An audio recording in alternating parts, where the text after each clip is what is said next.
شروع کرتی ہوں اللہ کے نام سے جو بڑا مہربان نہایت رحم کرنے والا ہے۔ 404 سال سے موجود خانہ کعبہ کی یہ عمارت اس سے پہلے 10 مرتبہ تعمیر کی گئی۔ سوال یہ ہے کہ سب سے پہلے خانہ کعبہ کب اور کس نے تعمیر کیا؟ سب سے پہلا حج کب ہوا؟ جب خانہ کعبہ کی عمارت وہاں نہیں تھی تو اس جگہ پر تب کیا تھا؟ کون کون سے نبی نے خانہ کعبہ کو گرا کر دوبارہ تعمیر کیا تھا؟ اس بات میں کتنی صداقت ہے کہ خانہ کعبہ کو اللہ پاک نے آسمانوں سے اتارا تھا؟ اکثر ہم یہ سنتے رہتے ہیں کہ جب حضرت ابراہیم علیہ السلام نے خانہ کعبہ تعمیر کیا تو خانہ کعبہ کی پہلی تعمیر نہ تھی، بلکہ یہ تعمیر تو پہلے سے موجود بنیادوں پر کی گئی۔ جی ہاں دوستو، حضرت ابراہیم علیہ السلام نے جو کعبہ تعمیر کیا تو وہ کعبہ کی پہلی نہیں بلکہ چوتھی دفعہ کی تعمیر تھی۔ ہم آپ کو تفصیل سے بتائیں گے کہ کیسے خانہ کعبہ 10 دفعہ تعمیر ہوا۔ ویڈیو میں آگے بڑھنے سے پہلے آئیے آپ کو اس واقعے کا پس منظر پیش کرتے ہیں کہ جس میں حضرت ابراہیم علیہ السلام نے چوتھی دفعہ خانہ کعبہ کی تعمیر کی۔ اللہ کے حکم سے حضرت ابراہیم علیہ السلام نے اپنی پیاری زوجہ حضرت بی بی ہاجرہ اور اپنے پیارے بیٹے حضرت اسماعیل علیہ السلام کو مکہ کی بنجر و ویران زمین پہاڑوں کے درمیان میں چھوڑ دیا، جہاں پر کوئی انسانی آبادی کا نام و نشان نہ تھا اور نہ ہی خانہ کعبہ کی عمارت تھی۔ خانہ کعبہ کی جگہ بس ایک سرخ ٹیلہ تھا۔ یہ حضرت ابراہیم علیہ السلام کا مکہ میں پہلا چکر تھا۔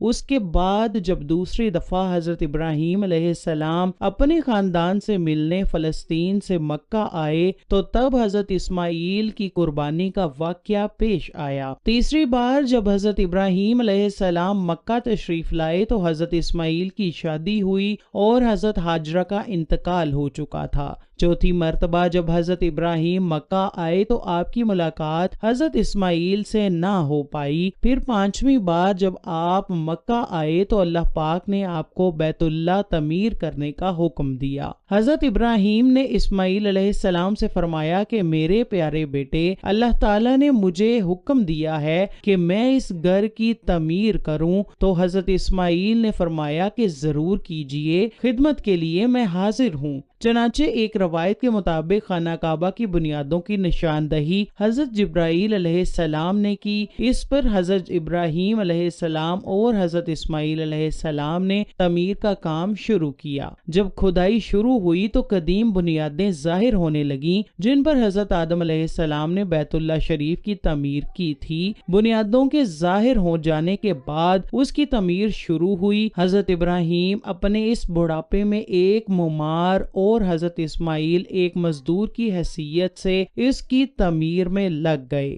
کوہ لبنان، کوہ ہرا، کوہ ابو قیس، کوہ صفا اور کوہ مروہ میں ان پانچوں پہاڑوں سے جبرائیل علیہ السلام پتھر لاتے اور حضرت ابراہیم کعبے میں لگاتے۔ حضرت جبرائیل کی نشاندہی پر جبل ابو القبیس کی کھوہ سے 2 پتھر حضرت ابراہیم علیہ السلام کو ملے۔ ان میں سے ایک حجرہ اسود اور ایک مقام ابراہیم نے کعبہ کی دیواریں بلند کی۔ جیسے جیسے دیواریں بلند ہوتی گئیں یہ پتھر بھی ہوا میں بلند ہوتا رہا۔ رسول اللہ نے ارشاد فرمایا، جس کا مفہوم ہے حجرہ اسود جب جنت سے اترا تو دودھ سے بھی زیادہ سفید تھا، پھر انسان کے گناہوں نے اسے سیاہ کر دیا۔ ایک اور حدیث میں نبی کریم نے فرمایا، حجرہ اسود اور مقام ابراہیم جنت کے یاقوتوں میں سے 2 یاقوت ہیں، اللہ تعالیٰ نے ان کے نور کی روشنی بجھا دی، اور اگر اللہ تعالیٰ اسے نہ بجھاتا تو یہ مشرق سے مغرب تک سب کو روشن کر دیتے۔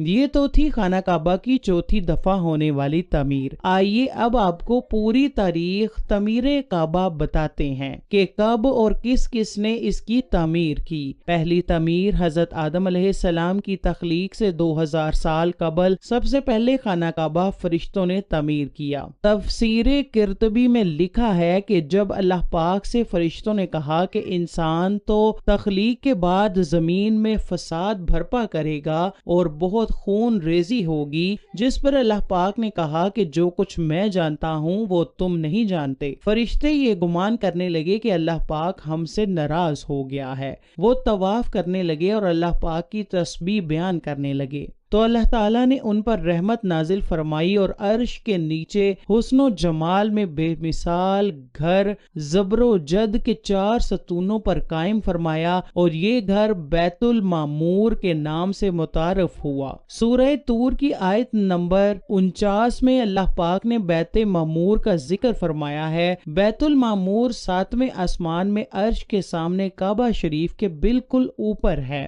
آسمانوں میں اس کی حرمت ایسے ہی ہے جیسے زمین پر کعبہ معظمہ کی حرمت ہے۔ یہ آسمان والوں کا قبلہ ہے اور ہر روز 70,000 فرشتے اس میں طواف اور نماز کے لیے حاضر ہوتے ہیں۔ پھر کبھی انہیں واپس یہاں آنے کا موقع نہیں ملتا، بلکہ ہر روز نئے 70,000 فرشتے حاضر ہوتے ہیں۔ اس کے علاوہ بخاری و مسلم میں حدیث شریف کے حضور صلی اللہ علیہ وسلم کو بھی بیت المعمور دکھایا گیا۔ اس کے بعد اللہ تعالیٰ نے فرشتوں کو حکم دیا کہ زمین پر بھی اس بیت المقدس کی مانند میرا گھر بناؤ، تاکہ جس طرح فرشتے بیت المعمور کا طواف کرتے ہیں اسی طرح زمین پر میرے بندے اس گھر کا طواف کریں۔ چنانچہ حکم الہی کی تعمیل میں فرشتوں نے بیت اللہ شریف کی تعمیر کی اور اس کا طواف شروع کیا، اور فرشتوں نے ہی اس کا سب سے پہلا حج بھی کیا۔ دوسری تعمیر خانہ کعبہ دوسری دفعہ تعمیر کرنے والے اللہ کے پہلے نبی حضرت آدم علیہ السلام تھے۔ اللہ پاک نے آپ پر وحی کی کہ میرے گھر کی تعمیر کرو اسی جگہ جہاں فرشتوں نے کیا۔ چنانچہ حضرت جبرائیل نے خط کھینچ کر جگہ کی نشاندہی کی اور بنیادیں دکھا دیں۔ حضرت آدم نے بنیادیں کھودی اور حضرت حوا مٹی اٹھا کر لیتی رہیں اور کعبہ کی تعمیر کا کام مکمل ہوا۔ پھر اللہ نے حضرت آدم کو طواف کا حکم دیا اور ساتھ فرمایا، آپ پہلے انسان ہیں اور یہ پہلا گھر ہے۔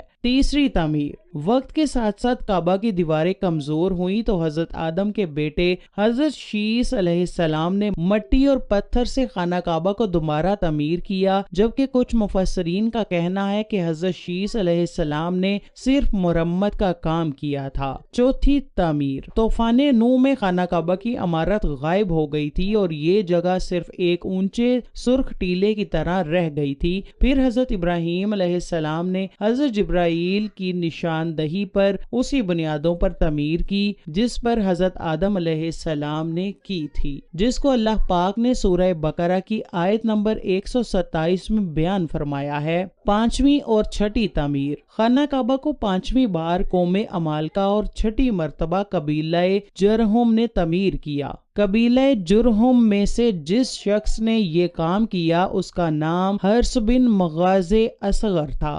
نبی آخر الزماں حضرت محمد صلی اللہ علیہ وسلم کے پاک نسب میں ان کے ایک بزرگ خانہ کعبہ از سر نو تعمیر کی اور ایک بے مثال پختہ عمارت تعمیر فرمائی۔ 8ویں تعمیر قبیلہ قریش کی سرداری کے دور میں ایک زبردست سیلاب آیا جس سے خانہ کعبہ کی دیواریں بے حد کمزور ہو گئیں، تو متفقہ فیصلے کے تحت خانہ کعبہ کو قبیلہ قریش نے تعمیر فرمایا، جس میں حضور نبی کریم نے بھی شرکت فرمائی، لیکن سرمایہ کم ہونے کی باعث قریش کی تعمیر میں حتیم کو شامل نہیں کیا گیا تھا۔ 9ویں تعمیر یزیدی فوج کی سنگ باری سے جب خانہ کعبہ کی دیواریں شکستہ ہو گئیں تو حضرت عبداللہ بن زبیر نے حتیم جو کہ قریش کی تعمیر میں شامل نہ کیا گیا تھا اس کو شامل کر کے بنیاد ابراہیمی پر نئے سرے سے تعمیر کیا۔ 10ویں تعمیر عبد الملک بن مروان کے نائب حجاج بن یوسف نے 74 ہجری میں پھر سے خانہ کعبہ کو قریش والی تعمیر کے مطابق بنا دیا۔ پھر جب خلیفہ ہارون